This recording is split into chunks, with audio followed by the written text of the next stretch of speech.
'n volronde mens.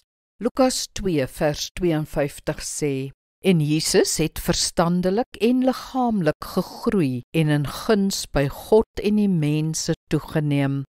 Dis mooi om te sien hoe Lukas Jesus se volwasse wording beskryf.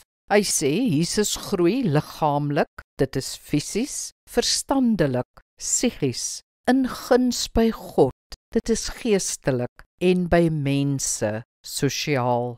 Ja, as ons in hierdie 4 dimensies volwasse word, is ons in elke opsig volwasse, 'n volronde mens. Jy kan jou eie groei ook aan hierdie dimensies meet. Eerstens, waar staan jy in jou fisiese lewe, jou staanplek in die wêreld, jou werk, jou gesondheid? Tweedens, waar staan jy in jou psigiese lewe, jou persoonlike ontwikkeling, emosionele groei, jou psigiese gesondheid? Derdens, waar staan jy in jou geestelike lewe, jou verhouding met God, jou gebedslewe, jou diensbaarheid?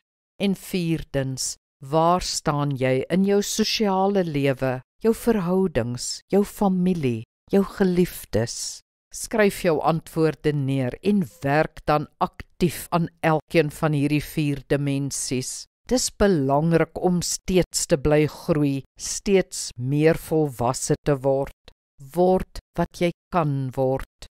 Kom ons bid saam. Hemelse Vader, help my om in elke opsig volwasse te word. Help my om onvolwassenheid by myself te eien en te oorkom. Laat ek onder U hand word wat ek kan word. Seën my, Here, fisies, psigies, geestelik en sosiaal. Dan sal ek waarlik geseënd wees.